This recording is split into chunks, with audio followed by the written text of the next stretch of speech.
Morning दोस्त, सृजन classes में आप लोग का स्वागत है। और आपको याद होना चाहिए कि हम मैथ में 3D पढ़ रहे हैं और 3D में हम थ्योरी बता रहे हैं। तो आइए उसी थ्योरी बताने के क्रम में कुछ कंसेप्ट को क्लियर कीजिए, कुछ कंसेप्ट जानिए कि ताकि प्रॉब्लम बनाने में आपको इजी हो, सरल हो। तो आइए बोर्ड पर ताकिए। पहले कंसेप्ट क्या है कि अगर सरल रेखा का समीकरण वेक्टर फॉर्म में हो, अगर सरल रेखा का समीकरण वेक्टर फॉर्म में हो, तब वेक्टर ए और वेक्टर बी का मान कैसे निकाला जाता है। एक बार और सुना जाए।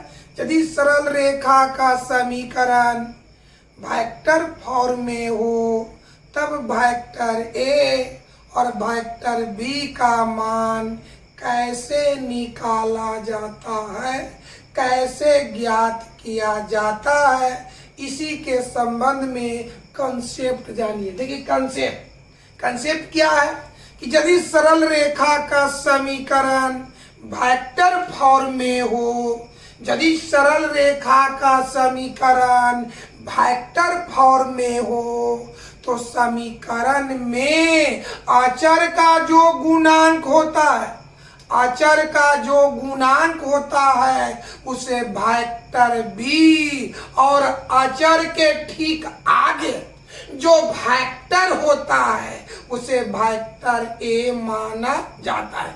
याद करो, अचर का जो गुणांक होता है उसे वेक्टर बी, अचर का जो गुणांक होता है उसे वेक्टर बी, और अचर के ठीक जो आगे वेक्टर होता है उसे वेक्टर ए माना जाता है। याद हुआ? यदि सरल रेखा का समीकरण वेक्टर फॉर्म में हो, तब अचर का जो गुणांक होता है उसे वेक्टर बी, और अचर के ठीक आगे जो वेक्टर होता है उसे वेक्टर ए माना जाता है। तो उसी बात को बोर्ड पर लिखे। कंसेप्ट में पहला, यदि सरल रेखा का समीकरण वेक्टर फॉर्म में हो, तब अचर का जो गुणांक होता है उसे वेक्टर बी, और अचर के ठीक आगे जो वेक्टर होता है उसे वेक्टर ए माना जाता है। यानी आपको याद हो गया कि कैसे हम वेक्टर ए निकालेंगे और कैसे वेक्टर बी निकालेंगे। कब? जब सरल रेखा का समीकरण वेक्टर फॉर्म में हो तब। क्या है तरीका बोलिए? कि अचर का जो गुणांक होगा उसे वेक्टर बी माना जाता है, और अचर के ठीक आगे जो वेक्टर होता है उसे वेक्टर ए माना जाता है। एक नोट में आप याद करिएगा कि यदि सरल रेखा का समीकरण वेक्टर फॉर्म में हो तो हम किस लेटर को, किस अक्षर को अचर माना जाता है। वो तो वेक्टर ए और वेक्टर बी समझ में आ गया कि अचर का जो गुणांक होगा उसे वेक्टर बी, अचर के ठीक आगे जो वेक्टर होगा उसे वेक्टर ए। अब सवाल उठता है उस समीकरण में, उस इक्वेशन में किस लेटर को, किस अक्षर को, किस ग्रीक वर्ड को अचर माना जाता है। तो ट्रिक यह है, क्या चीज? कि समीकरण में वेक्टर आई, वेक्टर जे और वेक्टर के अलावा जो लेटर होता है, जो अक्षर होता है, जो ग्रीक वर्ड होता है, उसी को अचर माना जाता है। तीन बात याद किया जाए। सबसे पहले यहां समझना है कि समीकरण में अगर सरल रेखा का समीकरण वेक्टर फॉर्म में हो तो हम किस लेटर को, किस अक्षर को अचर मानेंगे। तो तरीका क्या है कि वेक्टर आई, वेक्टर जे और वेक्टर के अलावा जो लेटर होता है उसे अचर माना जाता है। वेक्टर आई, वेक्टर जे, वेक्टर के अलावा जो लेटर होता है, जो अक्षर होता है, उसे अचर माना जाता है। पहला पॉइंट। दूसरा पॉइंट कि समीकरण में अचर का जो गुणांक होता है उसे वेक्टर बी माना जाता है। तीसरा पॉइंट, अचर के ठीक आगे जो वेक्टर होता है उसे वेक्टर ए माना जाता है। एक बार और याद किया जाए, उसके बाद एग्जाम्पल से हम आपको समझाएंगे। अगर सरल रेखा का समीकरण वेक्टर फॉर्म में हो, सदिश के रूप में हो, तब अचर का जो गुणांक होता है उसे वेक्टर बी, और अचर के ठीक जो आगे वेक्टर होता है उसे वेक्टर ए माना जाता है। दूसरा कंसेप्ट कि इस समीकरण में हम किस लेटर को, किस अक्षर को, किस ग्रीक वर्ड को अचर माना जाता है, तो कंसेप्ट यही है कि वेक्टर आई, वेक्टर जे और वेक्टर के, वेक्टर आई, वेक्टर जे और वेक्टर के अलावा जो उसमें लेटर होता है, जो अक्षर होता है, जो ग्रीक वर्ड होता है, उसी को अचर माना जाता है। इसे नोट में लिखे, समीकरण में वेक्टर आई, वेक्टर जे एवं वेक्टर के अलावा जो लेटर होता है वह समीकरण में अचर होता है। कोई दिक्कत है तो आइए हम एग्जाम्पल के माध्यम से हम आपको समझाते हैं कि अगर इक्वेशन वेक्टर फॉर्म में हो तो हम कैसे वेक्टर ए निकालेंगे, कैसे वेक्टर बी निकालेंगे, किसको अचर मानेंगे, उसी बात को गौर करते हैं बोर्ड पर।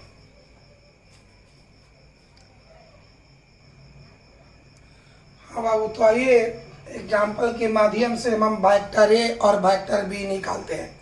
आपको याद होना चाहिए, पिछले क्लास में हम बताए थे कि वेक्टर ए का अर्थ क्या होता है और वेक्टर बी का अर्थ क्या होता है। वेक्टर ए और वेक्टर बी का अर्थ क्या होता है ये पिछले हम दोनों क्लास में बताए थे कि सरल रेखा जिस बिंदु से होकर गुजरती है उसके पोजीशन वेक्टर को वेक्टर ए से दर्शाया जाता है। सरल रेखा के समानांतर जो वेक्टर होता है उसे वेक्टर बी से दर्शाया जाता है। ये पिछले क्लास की बात है, लेकिन आज हम यहाँ इस क्लास में पढ़ रहे हैं कि अगर समीकरण वेक्टर फॉर्म में दिल है तो कैसे हम वेक्टर ए निकालेंगे और कैसे वेक्टर बी निकालेंगे, जिसका कंसेप्ट हम अभी आपको बताए हैं। अब आइए एग्जांपल देते हैं बाबू। वेक्टर आर बराबर 2 वेक्टर आई प्लस वेक्टर जे प्लस लेमडा इंटू वेक्टर आई प्लस वेक्टर जे। देखिए बाबू, इसमें एरो का इस्तेमाल है, मतलब ये समीकरण वेक्टर फॉर्म में है, यानी सरल रेखा का जो समीकरण है कौन फॉर्म में है, वेक्टर फॉर्म में है। तो इस समीकरण के माध्यम से हमको वेक्टर ए और वेक्टर बी का मान निकालना है। तो अभी हम पहले तो सबसे पहले जानिए कि समीकरण में कौन सी अचर है। तो अभी हम ट्रिक बताए हैं, कंसेप्ट बताए हैं कि वेक्टर आई, वेक्टर जे और वेक्टर के अलावा जो ग्रीक वर्ड होगा, जो अक्षर होगा, उसी को अचर माना जाता है। तो देखिए, तो मेरे भाई देखो, मेरे भाई ये लिखा, देखिए तो इसमें आई, देखिए राइट और देखना, इधर नहीं देखना है, राइट और देखिए तो आई जे के अलावा कौन है, लेमडा, आई जे के, तो इसमें तो के है ये नहीं है, राइट और देखना है, आई जे के अलावा कौन है, लेमडा, यानी समीकरण में अचर के रूप में कौन है, लेमडा। तब ट्रिक याद करो, अचर के रूप में कौन है, लेमडा। तो ट्रिक याद करो कि अचर का जो गुणांक होता है, तो देखिए तो अब अचर के रूप में कौन है, लेमडा। लेमडा का गुणांक कौन है बोलो, वेक्टर आई प्लस वेक्टर जे। तो ट्रिक क्या कहता है कि अचर का जो गुणांक होता है उसे वेक्टर बी माना जाता है। तो यहाँ पर अचर के रूप में कौन है, लेमडा। लेमडा का गुणांक कौन है बोलो, वेक्टर आई प्लस वेक्टर जे। तो इसी गुणांक को हम कहेंगे वेक्टर बी, यानी वेक्टर बी का मान आया वेक्टर बी बराबर वेक्टर आई प्लस वेक्टर जे। अब आइए क्या कहता अगला कि अचर के आगे ठीक, तो अचर कौन है, लेमडा, इसके ठीक आगे है आपका कौन, वेक्टर 2 वेक्टर आई प्लस वेक्टर जे।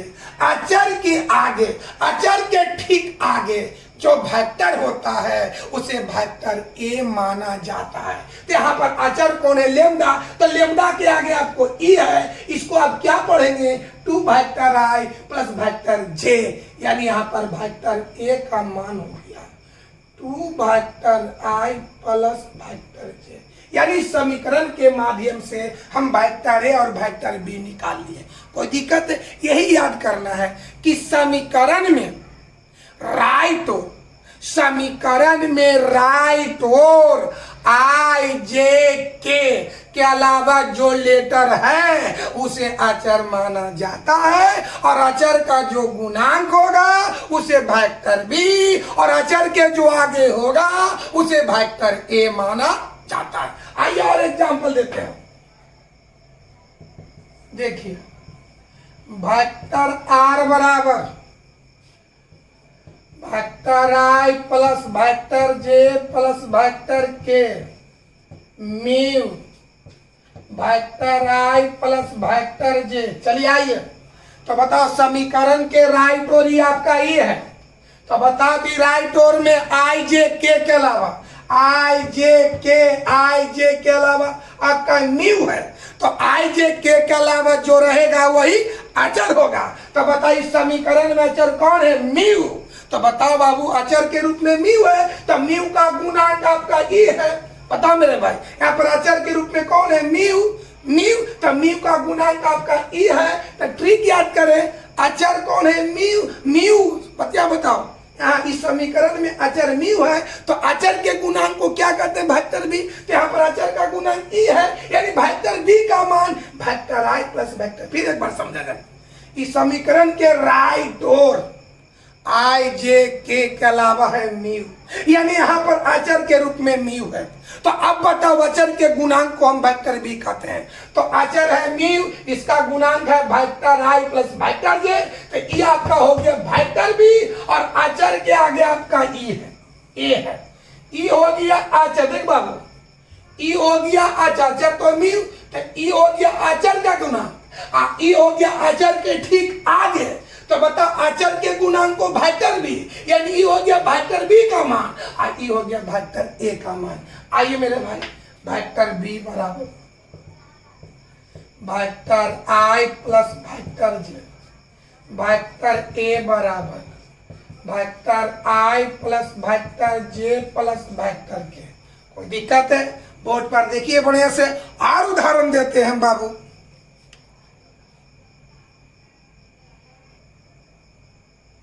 बाबू तीसरा एग्जाम्पल देखिए। बताइए बाबू, ये सरल रेखा का समीकरण है। देखिएगा में एरो का इस्तेमाल किया हुआ है कि वेक्टर फॉर्म में है। तो अब बताओ बाबू, ये सरल रेखा का समीकरण वेक्टर फॉर्म में है, तो इसके माध्यम से हमको वेक्टर ए और वेक्टर बी का मान निकालना है।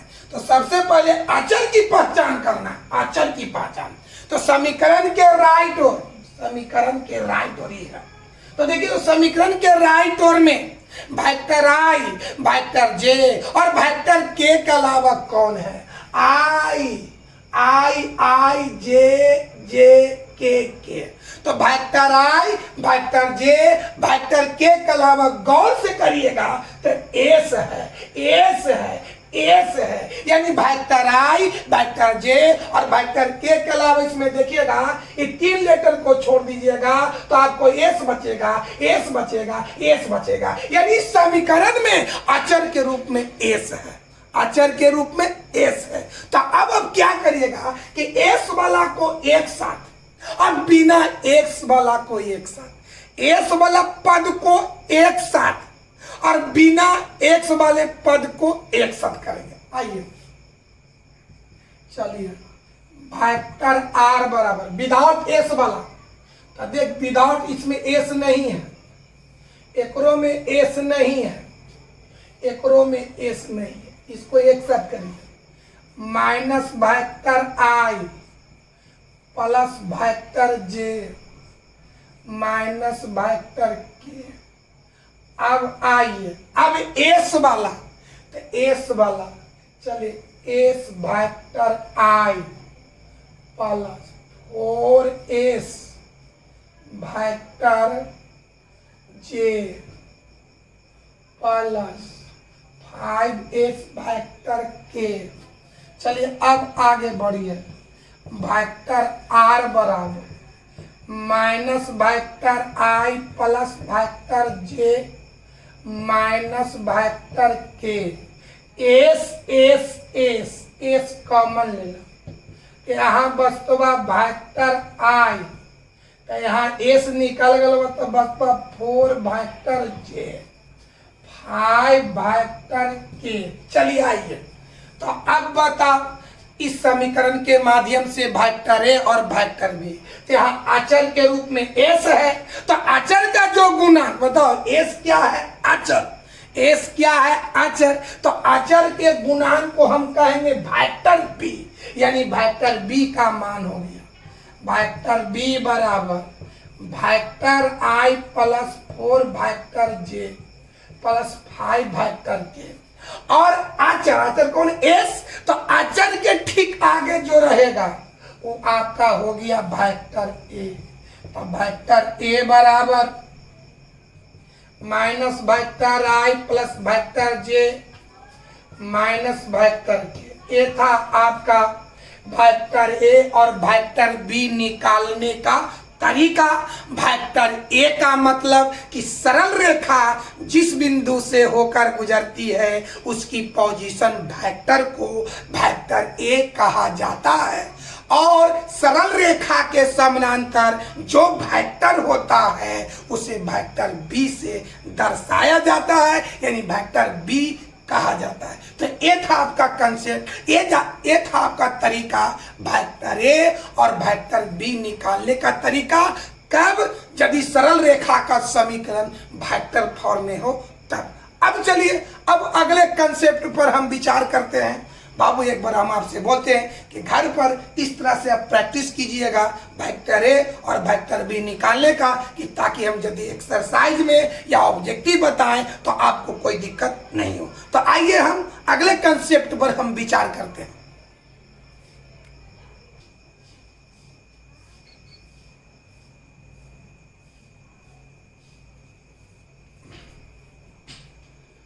हाँ दोस्तों, अगले कंसेप्ट को जानिए। कंसेप्ट जानना बहुत जरूरी है। अगर कंसेप्ट याद नहीं रहता तो 3D में प्रॉब्लम को नहीं बना पाइएगा। तो आइए अगले कंसेप्ट जानिए। पहले तो यहाँ पर आप 2 वर्ड जानिए। एक है x1 y1 z1, x1 y1 z1, और एक है ABC। पहला कुछ x1 y1 z1, अगला क्या है ABC। तो पहले जानिए कि x1 y1 z1 क्या है। x1 y1 z1 क्या है? तो सरल रेखा जिस बिंदु से होकर गुजरती है उसके नियामक को x1 y1 z1 कहा जाता है। याद हुआ? सरल रेखा जिस बिंदु से होकर गुजरती है उसके नियामक को x1 y1 z1 कहा जाता है। अब समझिए ABC क्या है। तो सरल रेखा के समानांतर जो वेक्टर होता है उसके दिक् अनुपात को ABC कहा जाता है। सरल रेखा के समानांतर जो वेक्टर होता है उसके दिक् अनुपात को ABC कहा जाता है। 2 बात याद हुआ। सरल रेखा जिस बिंदु से होकर गुजरती है उसके नियामक को x1 y1 z1 कहा जाता है, और सरल रेखा के समानांतर जो वेक्टर होता है उसके दिक् अनुपात को ABC कहा जाता है। तो कंसेप्ट क्या समझिए। यदि सरल रेखा का समीकरण कार्टेशियन फॉर्म में हो, कार्तीय रूप में हो, मतलब वह समीकरण में एरो का इस्तेमाल न हो।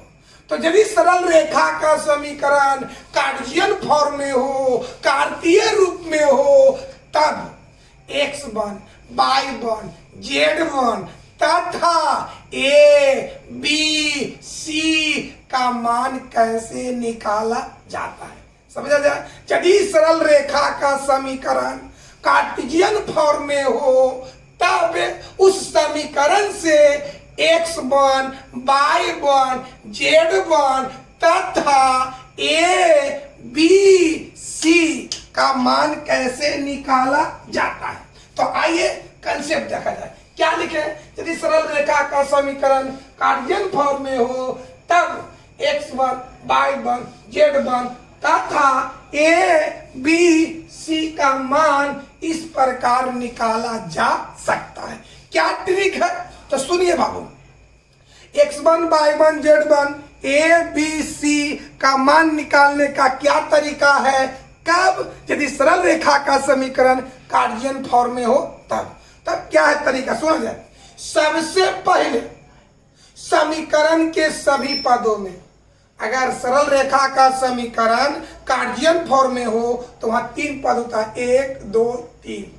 ठीक क्या कहता है कि सबसे पहले समीकरण के सभी पदों में x y और z वाले पद को, सबसे पहले समीकरण के सभी पदों में x y और z वाले पद को ठीक आगे किया जाता है। याद हुआ, समीकरण के सभी पद में x वाला y वाला z वाला पद को ठीक आगे किया जाता है। याद हुआ, समीकरण के सभी पद में x वाला y वाला और z वाले पद को ठीक आगे किया जाता है। फिर x y और z के गुणांक को देखा जाता है। पहले क्या करेंगे, x वाला y वाला z वाले पद को ठीक आगे कर दीजिए, उसके बाद x y z के गुणांक को देखें। x y z के गुणांक को देखा जाता है। अगर गुणांक 1 हो तो ज्यों के त्यों छोड़ दिया जाता है, लेकिन अगर गुणांक 1 के अलावा हो, फिर याद करो, समीकरण के सभी पद में x वाला y वाला z वाला पद को ठीक आगे कर दो, उसके बाद x y z के गुणांक को देखें। अगर गुणांक 1 हो तो ज्यों के त्यों छोड़ दीजिए, लेकिन अगर गुणांक 1 के अलावा हो, 1 को छोड़कर हो, तब उतना कॉमन ले लिया जाता है। और जितना कॉमन लिया जाता है उतना से अंश और हर में भाग दे दिया जाता है। एक बार याद करो, सबसे पहले अब क्या करेंगे, x वाले y वाले z वाले पद को ठीक आगे कर दीजिए, उसके बाद उसका गुणांक देखिए। अगर गुणांक 1 हो तो जो क्यों त्यों छोड़ दीजिए, अगर गुणांक 1 के अलावा हो, 1 हो तो छोड़ दीजिए, अगर गुणांक 1 के अलावा हो तो उतना कॉमन लीजिए, और जितना कॉमन लीजिए उतना से अंश और हर में भाग दे दीजिए। ऐसा करने से प्राप्त समीकरण में, ऐसा करने से प्राप्त समीकरण में x y z, ऐसा करने से प्राप्त समीकरण में x y z के साथ जो संख्या घटा हो, x y और z के साथ जो घटा हो, उसको x1 y1 z1 कहते हैं। और बटा में जो होता है उसको a b c कहा जाता है। एक बार और याद किया जाए, सबसे पहले समीकरण के सभी पदों में x वाले y वाले और z वाले पद को ठीक आगे किया जाता है, फिर उसके गुणांक को देखा जाता है। अगर गुणांक 1 हो तो ज्यों के त्यों छोड़ दिया जाता है, अगर गुणांक 1 के अलावा हो तब उतना कॉमन ले लिया जाता है। जितना कॉमन लिया जाता है उतना से अंश और हर में भाग दिया जाता है। ऐसा करने से x y और z के साथ जो संख्या घटा हो उसे x1 y1 z1 कहा जाता है, और बटा में जो संख्या रहता है उसे a b c कहा जाता है। तो आइए इस बात को हम बोर्ड पर लिखते हैं। देखिए ऐसा देख लिखे हुए दोस्त, सबसे पहले समीकरण के सभी पदों में एक्स वाई एवं जेड वाले पद को ठीक आगे किया जाता है, फिर एक्स वाई एवं जेड के गुणांक को देखा जाता है। अगर गुणांक 1 हो तो ज्यों के त्यों छोड़ दिया जाता है, लेकिन गुणांक 1 के अलावा रहने पर उतना कॉमन ले लिया जाता है। और लिखते हैं बाबू, देखो देखिए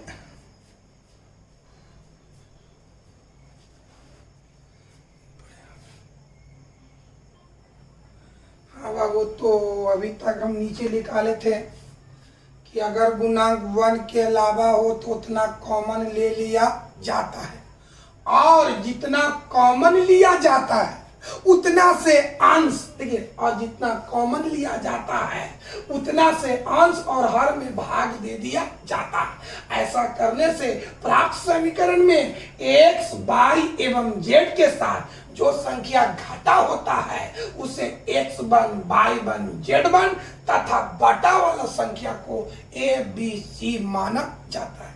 याद हो गया?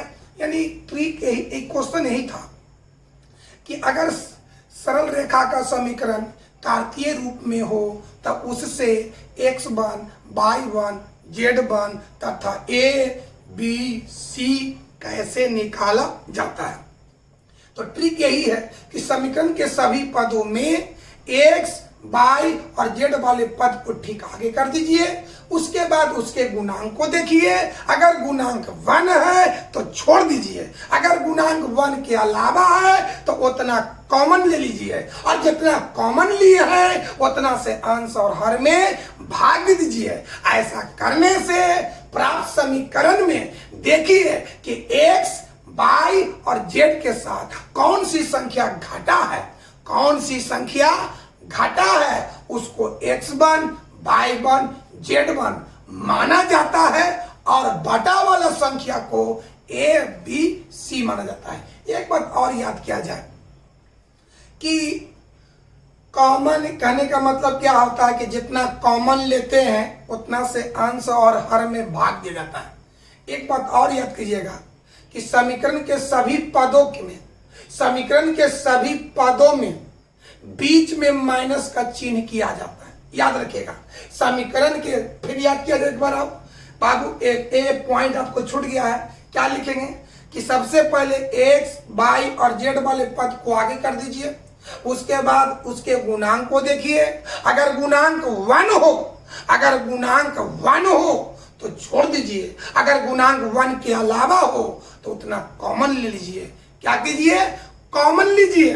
फिर बाबू यहाँ कॉमन लीजिए, फिर जितना कॉमन लेते हैं उतना ही अंश और हर में भाग दे दीजिए। इसके बाद सभी पदों के बीच में, फिर यहाँ पर आपको होना चाहिए अंश और हर में भाग दिया जाता है, और फिर लिखेंगे कि सभी पद के बीच में, एक बार और सुनो बढ़िया से, तो हम उदाहरण लिखते हैं।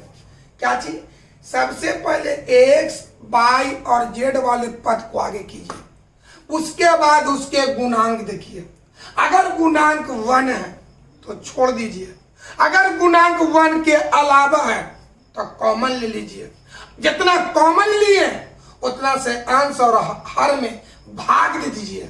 जितना कॉमन लिए उतना से अंश और हर में भाग दे दीजिए। फिर सभी पद के बीच में माइनस चिन्ह किया जाता है। सभी पद के बीच में माइनस चिन्ह किया जाता है। ऐसा करने से x, y और z के साथ जो संख्या घटा रहता है उसे x1 y1 z1 और बटा वाला संख्या को a b c कहा जाता है। तो आइए हम इस बात को लिखते हैं।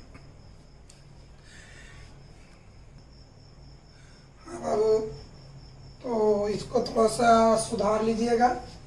क्या चीज कि अगर गुणांक 1 के अलावा हो तो उतना कॉमन लिया जाता है, और जितना कॉमन लिया जाता है उतना से अंश और हर में भाग दिया जाता है। फिर सभी पदों के बीच में माइनस चिन्ह किया जाता है। ऐसा करने से x, y एवं z के साथ जो संख्या घटा रहता है उसे x1 y1 z1 तथा बटा वाला संख्या को a b एवं c कहा जाता है। आइए तो हम लोग इसको प्रैक्टिस के आधार पर, एग्जाम्पल के आधार पर हम x1, y1, z1 और ABC आपको निकाल कर दिखाते हैं। तो देखिए एक बार। हाँ बाबू, तो ये आपका समीकरण किसका है? सरल रेखा का। अब ये बताइए कि जो समीकरण कौन फॉर्म में है? तो देखो ये बताओ कि समीकरण में कोई एरो नहीं है। अगर एरो रहता तो वेक्टर फॉर्म, एरो नहीं है तो कार्टेशियन फॉर्म। माने सरल रेखा का समीकरण कौन फॉर्म में? कार्टेशियन फॉर्म में है।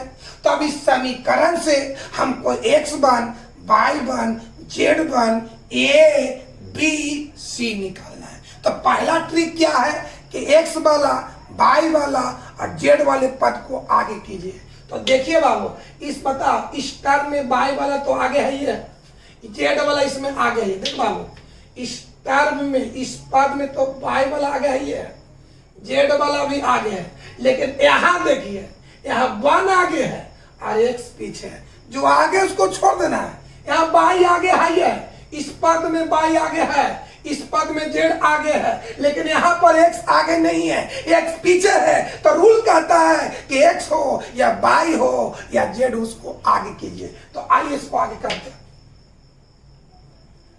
ये -x को आगे कर, +1 बराबर, इस पद में तो y वाला आगे है ही है, इसको छोड़ दीजिए, बराबर इसमें z है ही है। चलिए, पहला ट्रिक क्या था? x, y और z वाले पद को आगे किए। तो देख तो बाबू, इस पद में x वाला आगे है ही है, इस पद में y वाला आगे है ही है, इस पद में z आगे है ही है। अब कहता है कि अब x, y, z का गुणांक देखिए। अगर गुणांक 1 हो तो छोड़ देना है, अगर गुणांक 1 के अलावा हो तो उतना कॉमन लेंगे। बताओ, यहाँ पर x का गुणांक -1 है, -1 यानी 1 के अलावा है, 1 के अलावा है। कितना है? तो -1 है। तो यहाँ पर -1 कॉमन लेंगे। अब आइए, यहाँ पर y का गुणांक कितना? 7, यानी 1 के अलावा है। कितना है? 7 है, यानी यहाँ पर 7। यानी कहने का मतलब है कि 1 रहेगा तो छोड़ देना है, अगर 1 के अलावा है तो जो रहेगा उतना कॉमन लेंगे। तो यार बताओ, x का गुणांक कितना है? -1 है, जो 1 के अलावा है, यानी यहाँ पर -1 कॉमन लेंगे। यहाँ पर y का गुणांक कितना? 7 है, 1 के अलावा है, यानी यहाँ पर 7 कॉमन लेंगे। यहाँ पर z का गुणांक 1 है, यानी इसको हम छोड़ देंगे। 1 रहेगा छोड़ देना है, 1 के अलावा रहेगा उतना कॉमन लेना है। चलिए आइए, यहाँ -1 कॉमन। चलिए, तो -1 कॉमन, यानी -1 से दोनों में भाग देंगे। तो बताओ मेरे भाई, माइनस कॉमन में भाग देना है, तो -x में -1 से भाग देंगे तो x, +1 में -1 से भाग दे तो माइनस। चलिए, यहाँ बताओ, y का गुणांक 7 है, यानी 1 के अलावा है ना? तो बताओ मेरे भाई, यहाँ अगर क्या करता है कि 1 के अलावा तो उतना कॉमन ले। तो 1 के अलावा कितना? 7, यानी 7 कॉमन। 7 कॉमन दिया, बात भाई 14 में 7 से भाग दो, 2/2। यहाँ z का गुणांक 1 है तो छोड़ दो। अब कहता है कि जितना कॉमन लिए उतना से अंश और हर में भाग दीजिए। तो बताओ बाबू, यहाँ कॉमन कितना लिए हैं? -1, तो -1 से ऊपर भी भाग देंगे और नीचे भी भाग देंगे। यहाँ कॉमन के लिए 7, तो 7 से ऊपर भी भाग देंगे और नीचे भी। यहाँ न लिए तो जेम के त्यों छोड़ दीजिए। आइए, यहाँ पर -1 से अंश और में भाग दीजिए।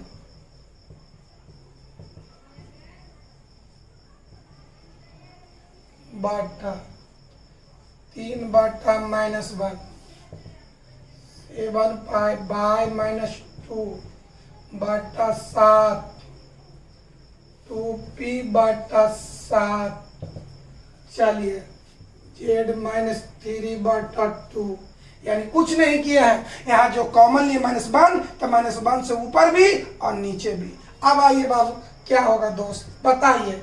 ए लड़का ये पूरा को हल कीजिएगा कि -1 कट गया तो ऊपर क्या बचेगा -1 बटा 3 में -1 से भाग देंगे -3 चला जाए बाबू। इस 7 से 7 कट जाएगा, यहाँ भी इसे से कर सकते हैं।